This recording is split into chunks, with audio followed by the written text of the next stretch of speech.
آج مدرسوں کے بارے میں نہ جانے کیا پروپیگنڈے، افواہیں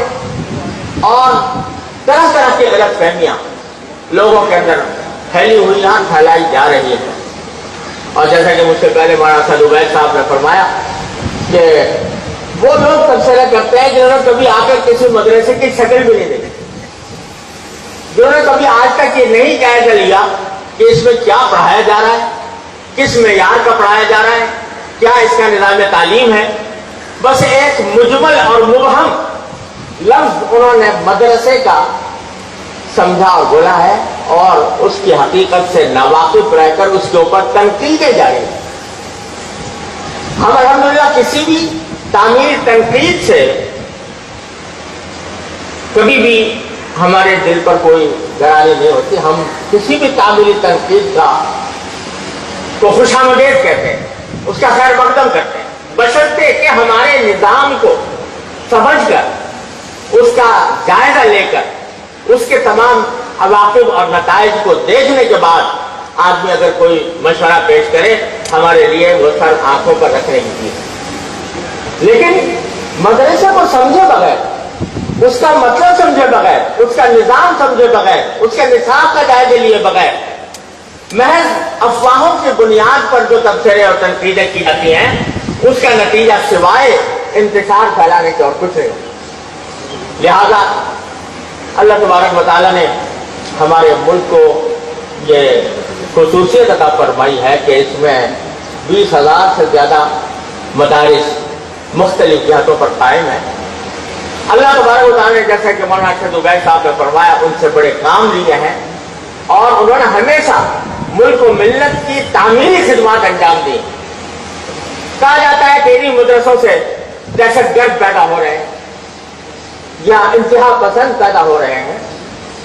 دہشت گردی اور انتہا پسندی یہ کسی درسگاہ کی پیداوار نہیں ہوتی۔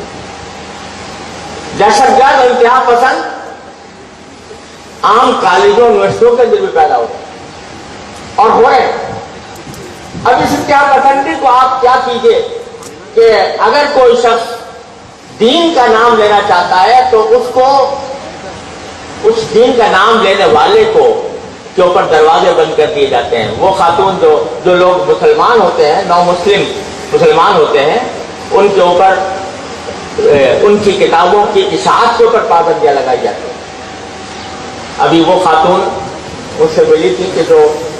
طالبان کے قید میں کچھ عرصے رہی تھی، اور اس کے بعد اللہ تعالیٰ نے ان کو اسلام کی توفیق دی، وہ مجھ سے ملی تھی اور انہوں نے بتایا کہ میں نے جو کتاب لکھی تھی وہ ہاتھوں ہاتھ بکی، لیکن کچھ عرصے کے بعد پبلشروں نے اس کو چھاپنے سے انکار کر دیا۔ آپ ایک طرف رواداری کا سبق دیتے ہیں اور انتہا پسندی سے بچنے کی باتیں کرتے ہیں، اور ہمارے ساتھ مسلمانوں کے خلاف انتہا پسندی اور عدم رواداری کا جو معاملہ ہے۔ لہٰذا میری گزارش یہ ہے کہ مدرسوں کے بارے میں آپ ضرور اس کا تنقیدی جائزہ لیں، لیکن سمجھ کر لیں، اس کی خدمات کو مد نظر رکھ کر لیں۔ الحمدللہ انہی مدارس نے وہ شخصیات پیدا کی ہیں جن کے اوپر الحمدللہ ہمارا ملک پاکستان فخر کر سکتا ہے، اور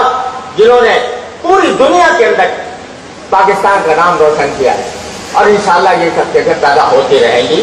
میرا دنیا کے تمام بر اعظموں میں جانا ہوا ہے، ہر ملک کو دیکھنے کا اتفاق ہوا ہے، کوئی ملک ایسا نہیں ہے کہ جہاں پر مسلمان وہ کوئی دینی مدارس کا کوئی فارغ التحصیل مسلمانوں کی خدمات انجام نہ دے رہا ہو۔ ان باتوں کو مد نظر رکھتے ہوئے ہمیں مدارس کی قدر و قیمت پہچاننے، اور اگر اس میں کوئی بات قابل اصلاح ہے تو اس کا جائزہ لینے کی حقیقت پسندی کے ساتھ ضرور